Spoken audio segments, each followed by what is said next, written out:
રાત શાંત હતી. આકાશમાં હજારો તારાઓ ઝગમગતા હતા અને ઠંડી પવનમાં કોઈ જૂનું રહસ્ય ધીમે ધીમે જીવતું લાગતું હતું. આ નાનકડું ગામ નદીના કિનારે વસેલું, જ્યાં સમય ધીમે ચાલે અને દરેક સવાર શાંતિ અને આનંદ લઈને આવે. સૂરજ ઉગે તે પહેલાં ગામ જાગી જાય, ઘંટનો મધુર અવાજ ગૂંજે અને પ્રાર્થનાથી દિવસ પવિત્ર રીતે શરૂ થાય. ખેડૂત ખેતરમાં જાય, જમીનને માતા માની મહેનત કરે, કારણ કે તેમની નજરે કામ એટલે ભક્તિ અને પૂજા.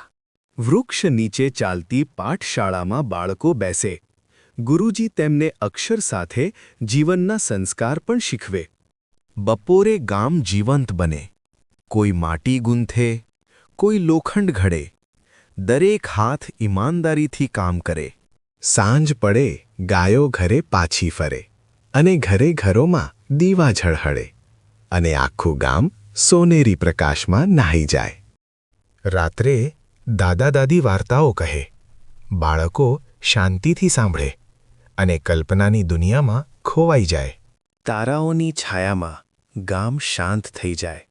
દરેક ઘર ઊંઘે અને હવામાં સંતોષની મીઠી લાગણી વહે.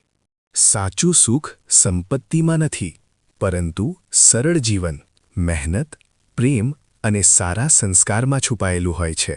જો તમને આ વાર્તા ગમી હોય તો વિડીયોને લાઇક કરો, તમારા મિત્રો સાથે શેર કરો અને આવી સુંદર વાર્તાઓ માટે અમારા ચેનલને સબસ્ક્રાઇબ કરવાનું ભૂલશો નહીં.